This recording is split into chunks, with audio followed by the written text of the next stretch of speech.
Hello बच्चों, आज का हमारा नया टॉपिक है Lewis concept of acid and base, class 10th। अब स्टूडेंट्स, हमने अरेनियस थ्योरी पढ़ ली थी एसिड बेस की, है ना। उसके बाद हमने ब्रॉन्स्टेड लॉरी का कॉन्सेप्ट पढ़ लिया था। थर्ड जो कॉन्सेप्ट है हमारे पास, Lewis concept acid and base. अब लुईस क्या कहता है, तो हम कहेंगे एसिड ऐसा कोई भी सब्सटेंस जो इलेक्ट्रॉन पेयर को गेन करता है, जो इलेक्ट्रॉन पेयर लोन पेयर को एक्सेप्ट करता है, वो एसिड है। और अगर कोई सब्सटेंस लोन पेयर डोनेट करने में कैपेबल है तो वो लुईस के अकॉर्डिंग बेस है। क्लियर? एसिड आर दो substances which gain electron pair and bases are those substances which donate electron pair. So हम कह सकते हैं इलेक्ट्रॉन पेयर जो है वो एसिड है और इलेक्ट्रॉन पेयर एक्सेप्टर जो है वो एसिड है और इलेक्ट्रॉन पेयर डोनर जो है वो बेस है। फॉर एग्जाम्पल आप देखिए BF3 और अमोनिया की रिएक्शन कराइए। अब स्टूडेंट्स, BF3 में बोरोन जो है वो 3 बॉन्ड्स बना रहा है। अब आपको पता है 1 बॉन्ड मीन्स 2 इलेक्ट्रॉन, तो 3 बॉन्ड्स मीन्स 6 इलेक्ट्रॉन। तो आपको पता है ऑक्टेट में हर एलिमेंट या हर कंपाउंड के वैलेंस शेल में 8 इलेक्ट्रॉन होने चाहिए। अगर 8 इलेक्ट्रॉन नहीं है तो ऑक्टेट इनकम्प्लीट है ना। तो बोरोन ट्राईफ्लोराइड BF3 में बोरोन के पास 6 इलेक्ट्रॉन्स है, क्योंकि 3 बॉन्ड बना रहा है तो ये एक इलेक्ट्रॉन पेयर को एक्सेप्ट कर सकता है, क्योंकि इसको 8 इलेक्ट्रॉन्स करने। सिमिलरली अमोनिया NH3, अब NH3 में सेंट्रल एटम है नाइट्रोजन, तो आपको पता है नाइट्रोजन का एटॉमिक नंबर है 7। अब 7 में से 2 इलेक्ट्रॉन्स, आपने पढ़ा है KLMNO, है ना। पहला शेल होता है K देन L, तो 2 इलेक्ट्रॉन्स तो कहाँ होते हैं, K शेल में। रिमेनिंग 5 इलेक्ट्रॉन्स कहाँ होते हैं, L शेल में। तो इसका जो L शेल है वो इसका वैलेंस शेल है। अब इसमें से 5 में से देखो ये 3 बॉन्ड बना रहा है ना, तो 3 तो इसके बॉन्ड्स हो गए, लेकिन अभी भी 2 अनशेयर्ड इलेक्ट्रॉन पड़े हैं, यानी ये इसके पास एक पेयर पड़ा है, इसे हम कहेंगे इलेक्ट्रॉन पेयर या लोन पेयर। अब इसके पास लोन पेयर है मतलब ये डोनेट कर सकता है, और इसका ऑक्टेट कंप्लीट नहीं है मतलब ये एक्सेप्ट कर सकता है, यानी BF3 तो है एसिड और NH3 क्या है, बेस।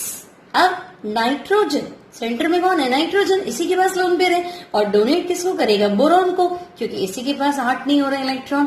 तो नाइट्रोजन अपना लोन पेयर बोरोन को डोनेट करेगा।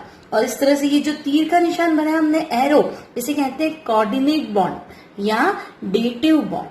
क्लियर? तो नाइट्रोजन अपना लोन पेयर बोरोन को डोनेट कर देता है और कोऑर्डिनेट बॉन्ड बनाता है। तो clear students, BF3 electron pair accept कर रहा है, इसका मतलब लुईस एसिड है, और NH3 इलेक्ट्रॉन पेयर डोनेट कर रहा है, इसका मतलब लुईस के अकॉर्डिंग बेस है।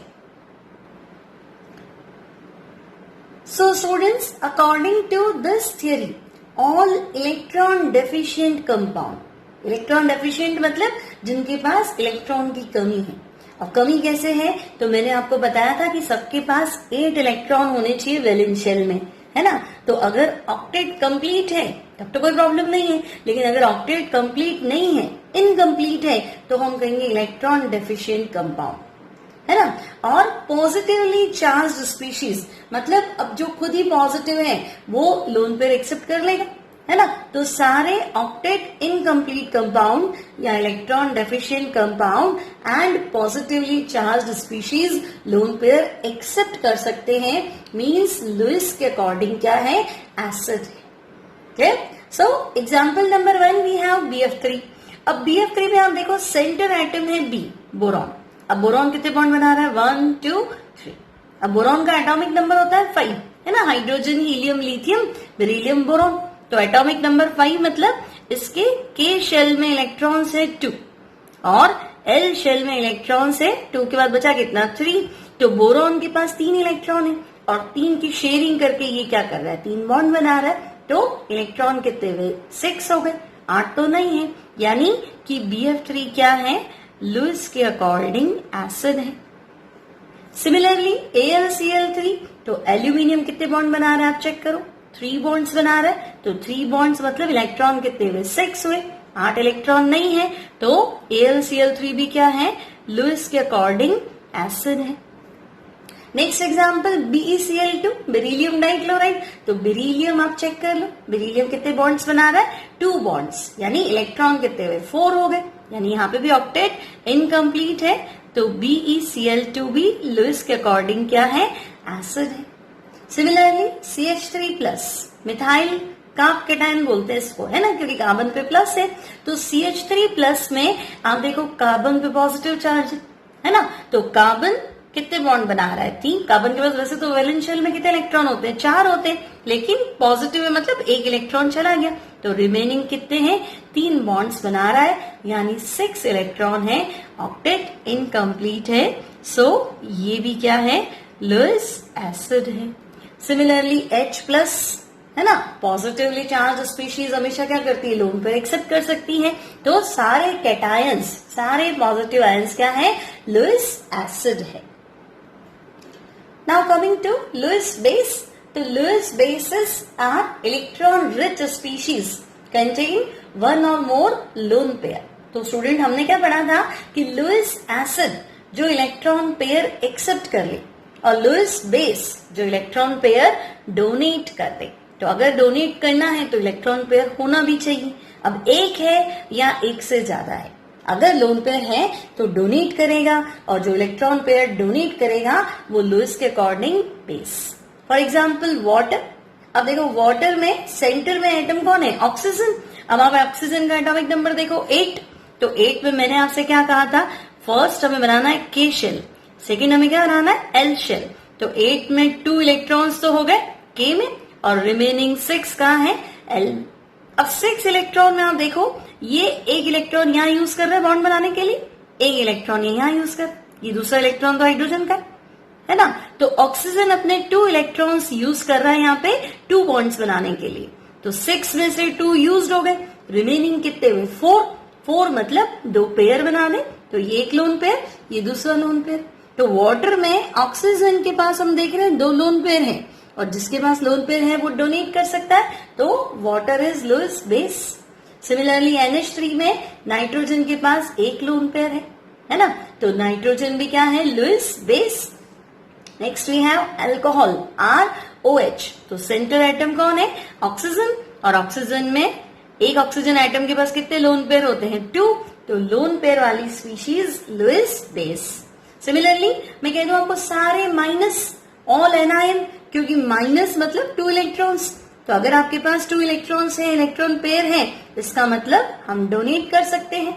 तो अगर हम डोनेट कर सकते हैं इसका मतलब वो लुईस के अकॉर्डिंग बेस है। तो स्टूडेंट्स इस थियरी का सबसे बड़ा बेनिफिट क्या है, तो हम कहेंगे वो सारी स्पीशीज जिनके पास प्रोटॉन नहीं है या OH- नहीं है, उसकी भी हम एसिडिक और बेसिक नेचर बता सकते हैं। Clear students? So this theory explains the acidic and basic nature of substances which do not have H+ and OH- ions. अब स्टूडेंट्स ये थियरी ऐसा भी मानती है कि जितने भी मल्टीपल बॉन्डेड कंपाउंड्स है, और मल्टीपल बॉन्डेड मतलब एक से ज्यादा डबल बॉन्ड होने चाहिए, है ना, या ट्रिपल बॉन्ड वाला कोई कंपाउंड है, तो मल्टीपल बॉन्डेड कंपाउंड्स जो है वो लुईस एसिड है।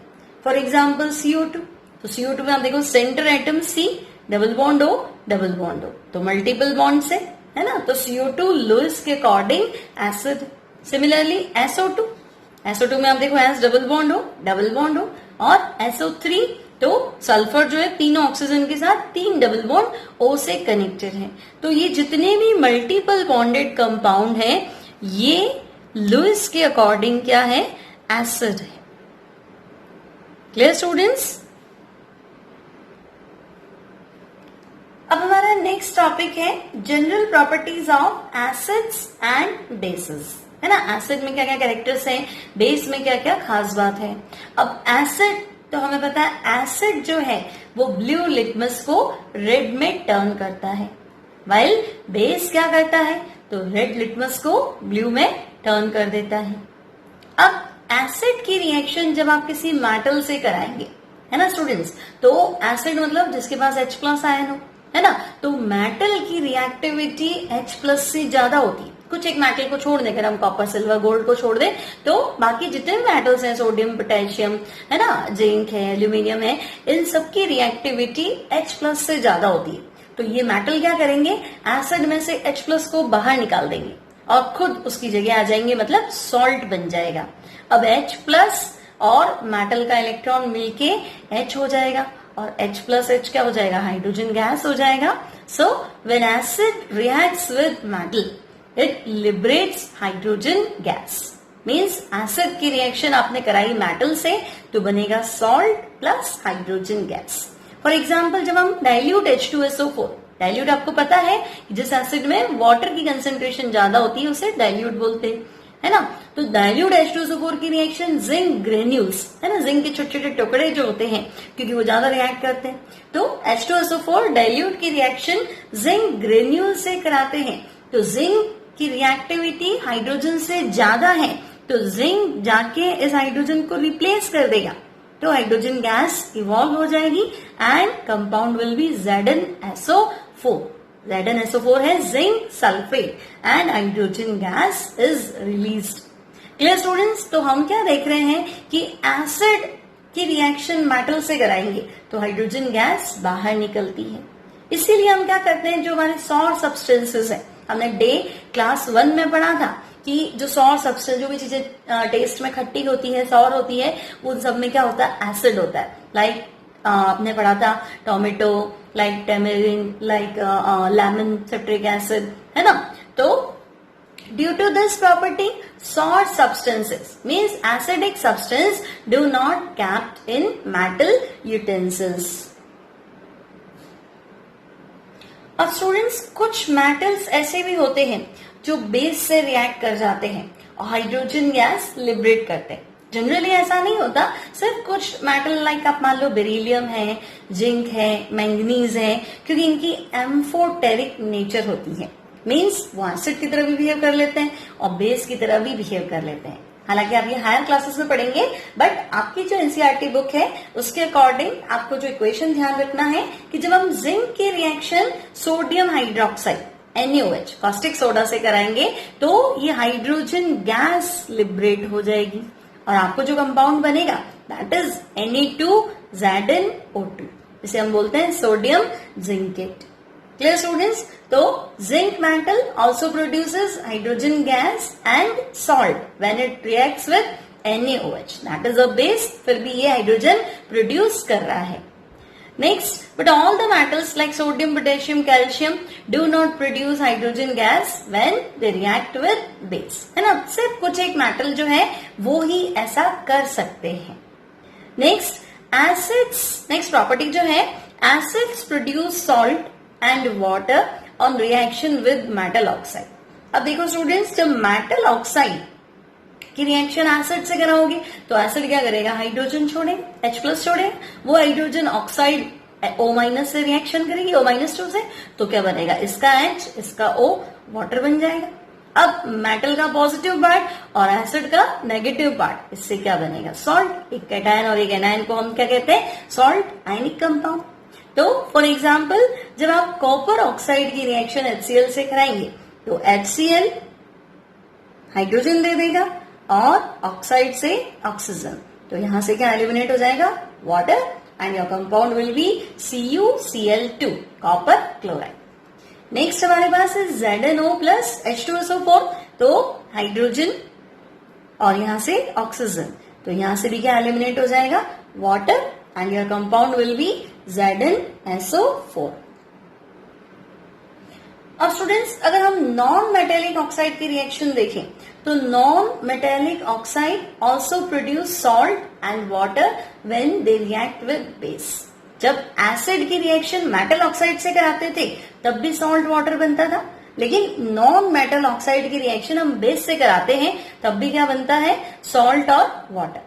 इसका मतलब कुछ इस तरह से, फॉर एग्जाम्पल हम ये देखते हैं CO2 की reaction slaked lime calcium hydroxide जिसे हम कहते हैं चूना, तो CO2 reacts with slaked lime. जो आपसे एग्जाम में क्वेश्चन पूछा जाएगा वो होगा कि what happens when carbon dioxide gas is passed through slaked lime या लाइम सॉल्यूशन।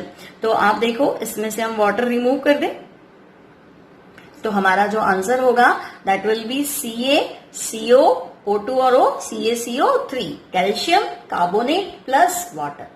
तो अब हम क्या कहना चाहते हैं कि देखो जब हमने मेटल ऑक्साइड की रिएक्शन एसिड से कराई तो हमारा आंसर था सॉल्ट एंड वाटर।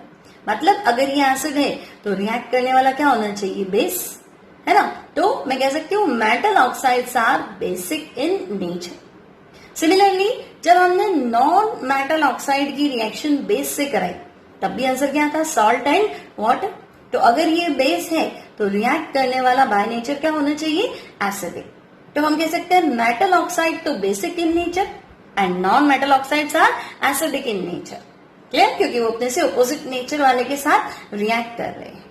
तो आपके पास कुछ मेटल ऑक्साइड्स है like copper oxide, MgO, magnesium oxide, calcium oxide, these are metallic oxides. और हमें ध्यान रखना है metallic oxides are basic in nature. Similarly carbon dioxide, carbon non metal है, sulphur dioxide, sulphur non metal है, phosphorus pentoxide ये भी non metal है। तो नॉन मेटेलिक ऑक्साइड क्या होते हैं, एसिडिक इन नेचर, क्योंकि वो बेस से रिएक्ट कर जाते हैं।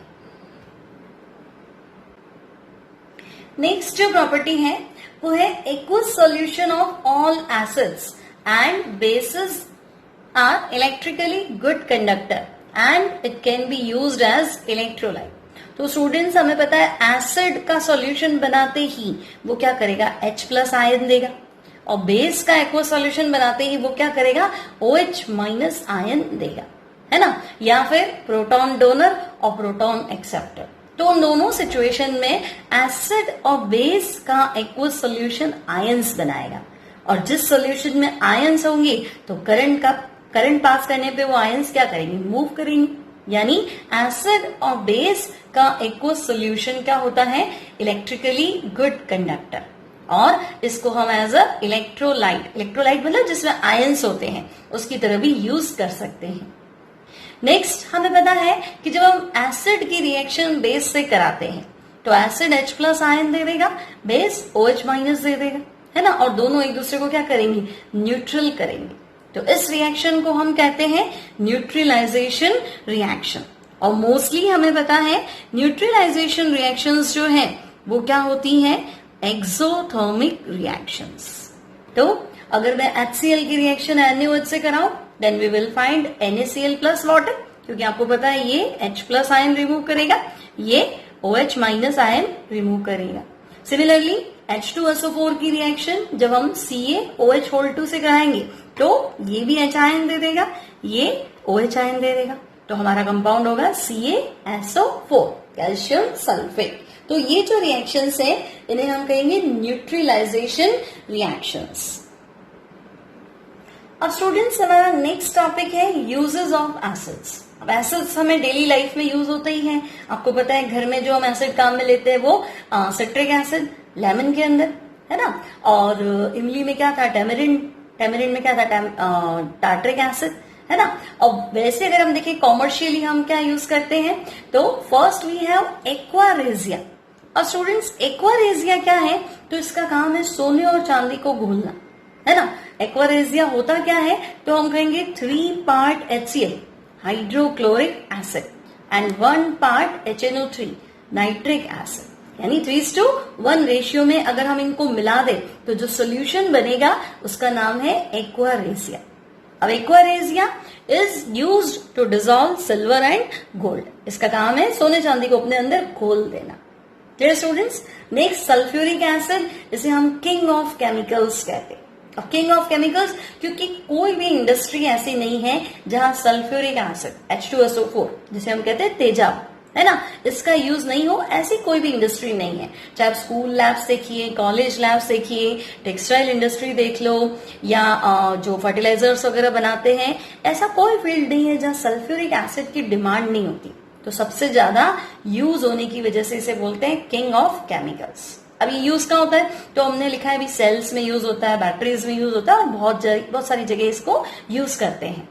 नेक्स्ट एसिटिक एसिड जो घर में होता है जनरली, इसे हम कहते हैं विनेगर। अब विनेगर क्या करता है, तो अचार है, चटनी है, फूड आइटम्स है, इनको प्रिजर्व करता है। नेक्स्ट टॉपिक है हमारे पास यूजेस ऑफ बेस। तो पहला बेस है हमारे पास सोडियम हाइड्रोक्साइड NaOH, इसे हम कहते हैं caustic soda. Clear student, NaOH caustic soda और KOH कॉस्टिक पोटाश होता है। क्लियर, तो सोडियम हाइड्रोक्साइड यानी कॉस्टिक सोडा, इससे हम बनाएंगे सोप, डिटर्जेंट और पेपर इंडस्ट्री में इसका बहुत यूज है। नेक्स्ट वन है कैल्शियम हाइड्रोक्साइड, स्लेक्ड लाइम, चूने का पानी भी बोलते हैं, है ना। अब ये हल्का सा बेसिक है, मेटल ऑक्साइड है ना, मेटल हाइड्रोक्साइड यहाँ OH आयन देगा, तो ये क्या है, बेसिक है। तो सॉइल में अगर एसिडिक कैरेक्टर बढ़ गया हो या सॉइल का pH कम हो गया हो, तो एसिडिटी कम करने के लिए उसमें क्या मिलाएंगे, बेस। तो calcium hydroxide is used to avoid acidity of soil. और सिमिलरली आपको पता है इंसेक्ट्स को हटाने के लिए हम चूना छिड़क देते हैं, है ना, तो इसको हम एज अ इंसेक्टिसाइड भी यूज करते हैं। नेक्स्ट वन मैग्नीशियम हाइड्रोक्साइड, हम पहले भी पढ़ चुके हैं, इसे हम बोलते हैं मिल्क ऑफ मैग्नीशिया। ये क्या करता है, एसिडिटी दूर करता है, बहुत माइल्ड बेस होता है, ह्यूमन स्टमक में भी ये कोई अपने हमारे साथ कोई रिएक्शन नहीं करता स्टमक में, और एसिडिटी क्या कर देता है, कम कर देता है। इसका कोई हार्मफुल इफेक्ट नहीं है हमारी बॉडी में in very small amount. Next salts के क्या क्या यूजेस है, तो फर्स्ट सॉल्ट कैल्शियम कार्बोनेट, है ना, इसे हम बोलते हैं लाइमस्टोन। तो लाइमस्टोन कहाँ होता है, मार्बल स्टोन में होता है, और फ्लोरिंग जो होती है मार्बल की उसमें क्या है, कैल्शियम कार्बोनेट।